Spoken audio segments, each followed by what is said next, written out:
ನಿಮ್ಮನ್ನು ಅವಲಂಬಿತರಾಗಿದ್ದುಕೊಂಡು ಹಿತಶತ್ರುಗಳಂತೆ ಕೆಲಸ ಮಾಡುತ್ತಿರ್ತಾರೆ. ಅಂದರೆ ಎಲ್ಲ ರಂಗದಲ್ಲೂ ಶೋಭಿಸುತ್ತೀರಿ. ಹಿಂಗಿದ್ದರೆ ಎಲ್ಲ ರಂಗದಲ್ಲೂ ಶೋಭಿಸುತ್ತೀರಿ.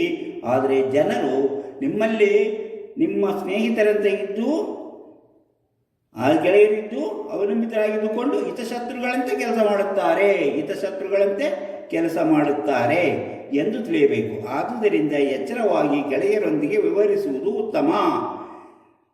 ಇನ್ನು ಸೂರ್ಯರೇಖೆಯ ಮೇಲೆ, ಸೂರ್ಯರೇಖೆ ಅಂದರೆ ಇಲ್ಲಿ ಬರುತ್ತೆ ನೋಡಿ, ಇದರ ಮೇಲೆ ಹೀಗೆ ಹೀಗೆ ಹೀಗೆ ಹೀಗೆ ಗೆರೆಗಳಿದ್ದರೆ ಇದು ಸೂರ್ಯರೇಖೆ. ಸೂರ್ಯಪರ್ವಮಂಡಲದಲ್ಲಿ ಬರುತ್ತೆ. ಸೂರ್ಯಪರ್ವದಲ್ಲಿ ಬರೋ ರೇಖೆ ಮೇಲೆ ಹೀಗೆ ಇದ್ದರೆ ಅವರ ಜೀವನದಲ್ಲಿ ಹಲವು ಶತ್ರುಗಳಿದ್ದಾರೆ, ಅವರಿಂದ ತೊಂದರೆಯಾಗುವ ಸಾಧ್ಯತೆ ಇದೆ ಎಂಬ ಸೂಚನೆ. ಕೆಲವೊಮ್ಮೆ ನಂಬಿದವರೇ ಶತ್ರುಗಳಂತೆ ತೊಂದರೆ ಕೊಡುವ ಸಾಧ್ಯತೆಯೂ ಇದೆ. ಆದುದರಿಂದ ಜನರೊಂದಿಗೆ ಎಚ್ಚರವಾಗಿ ವ್ಯವಹರಿಸುವುದು ಒಳ್ಳೆಯದು. ಈ ಥರ ಗೆರೆ ಇಲ್ಲಿದ್ದರೆ ಅದು ಒಳ್ಳೆಯದು.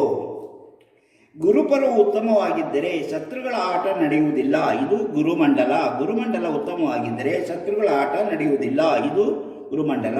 ಇದರಲ್ಲಿ ಪ್ಲಸ್ ಅಥವಾ ಇಂಟು ಚಿಹ್ನೆ ಇದ್ದರೆ ನಿಮ್ಮ ಅನ್ನ ತಿಂದು ನಿಮ್ಮ ವಿರುದ್ಧ ತಿರುಗಿ ಬೀಳುವ ಜನರಿರುವ ಸೂಚನೆ ಎಂದು ತಿಳಿಯಬೇಕು.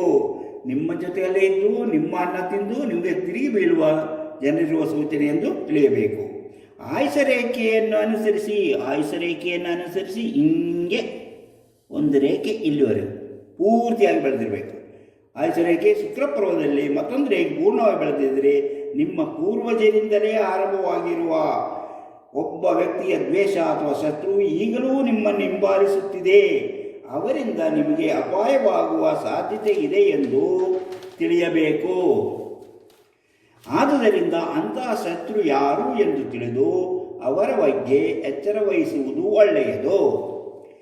ಆಯುಷ ರೇಖೆಯನ್ನು ಹೊಂದಿಕೊಂಡು ಹಿಂಗೆ ಒಂದು ರೇಖೆ, ಇಷ್ಟೇ ಆಯುಷ ರೇಖೆಯನ್ನು ಹೊಂದಿಕೊಂಡು ಒಂದು ರೇಖೆ ಬೆಳೆದಿದ್ದರೆ, ಇದು ಪೂರ್ಣವಾಗಿ ಬೆಳೆದಿರುವುದಿಲ್ಲ, ಈ ಬೆಳೆದಿದ್ದರೆ ಅದು ನಿಮ್ಮ ಆ ರೀತಿ ಬೆಳೆದಿದ್ದರೆ ಅದು ನಿಮ್ಮ ಎಲ್ಲ ರೀತಿಯ ಆರೋಗ್ಯಕರ ಸಮಸ್ಯೆಗಳಿಂದ ನಿಮ್ಮನ್ನು ರಕ್ಷಿಸುತ್ತದೆ, ಕಾಪಾಡುತ್ತದೆ ಎಂದು ತಿಳಿಯಬೇಕು. ಜ್ಞಾನರೇಖೆ ಮತ್ತು ಆಯುಷ ರೇಖೆಗಳ ನಡುವೆ ಇಲ್ಲಿ ನೋಡಿ ಹೀಗೆ ಗೆರೆಗಳಿದ್ದರೆ, ಆಯುಷ ರೇಖೆಯ ಮೇಲೆ ಈ ರೀತಿಯ ಗೆರೆಗಳಿದ್ದರೆ, ಹಲವು ಗೆರೆಗಳಿದ್ದರೆ ಹಣಕಾಸಿನ ಬಗ್ಗೆ ಎಚ್ಚರವಾಗಿರಬೇಕು. ವ್ಯವಹಾರದಲ್ಲಿ ವಂಚನೆಗೆ ಒಳಗಾಗುವ ಸಾಧ್ಯತೆ ಇರುತ್ತದೆ. ಮಂಗಳ ಪರ್ವದಲ್ಲಿ ಹೀಗೆ ಗೆರೆ, ಈ ಮಂಗಳ ಪರ್ವ ಇಲ್ಲಿ ಹೀಗೆ ಚಾಪೆಯಂತೆ ಗೆರೆಗಳು. ಇದು ಹಣದ ಕಾಸಿನ ವಿಷಯದಲ್ಲಿ ವ್ಯವಹಾರದಲ್ಲಿ ಮೋಸ ಹೋಗುವ, ವಂಚನೆ ಮಾಡುವ ಜನರಿಗಿರುತ್ತಾರೆ ಎಂಬುದನ್ನು ತಿಳಿಯಬೇಕು.